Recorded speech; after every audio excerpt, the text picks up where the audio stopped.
Hello and welcome to the Digital Transformation World Series 2020. I'm Sasha Twining. And I'm Nick Willits. And it is lovely to have your company. And Nick, you are the person who knows all about the next 6 weeks. Well, I know a little bit about it, Sasha. It's going to be a really exciting next 6 weeks. When we've set out to create this series, we wanted to bring the industry together. More than ever, everything is about IT in our industry. Without IT, we cannot operate and monetize 5G. IT has already started its journey to becoming cloud native, and now we must work to do the same for the network. To stay relevant and keep growing, operators have to capture part of the new value they are helping to create thanks to their networks. But obviously, developing new digital services needs considerable IT agility. And to seize all the opportunities, we need to rethink the way we do IT. But I think we as an industry have to take an honest look at the way we operate our IT, where we stand versus the competition, as well as how we are perceived by our customers.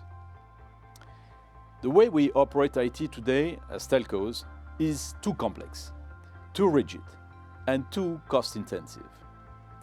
I am fully convinced that the industry also needs a rapid shift to an open, modern, software-based technology architecture that enables new operating and business models.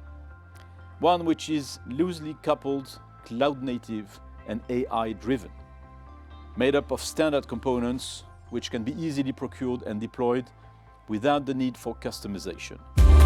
We learned that resilience is key, and we were actually quite lucky in spite of the fact that we had a massive volume increase. For example, Netflix parties went up by 3,000%, video conferences by 300%. Our networks and our IT was actually stable and safe.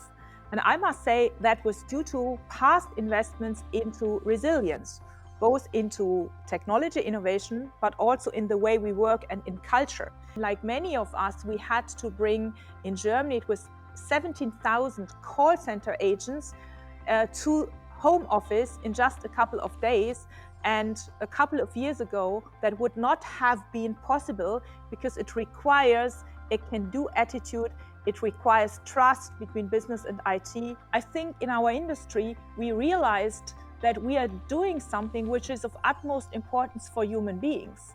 Yeah, without us as telcos, human beings would have been unable to be connected to the people who are important to them, or human beings would have been unable to do work. Digital education would not have happened.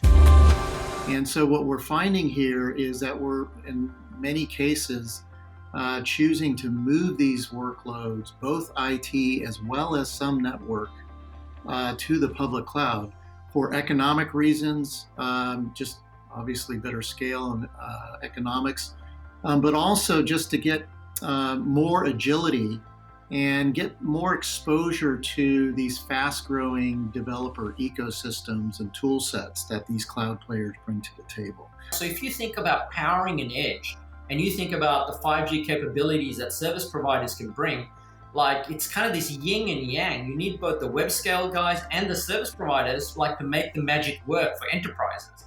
In the end, it's all about connecting customers to the resources that they need. And one of the things that the pandemic has actually given us is the opportunity to collaborate beyond boundary lines. Diversity is about counting heads. Inclusion is about making heads count. There's been this whole conversation around female founders and how much investment is going in to promote businesses that are founded by females. And we have to really believe in empathetic leadership, because I think as an empathetic leader, you start to understand the human in the digital equation.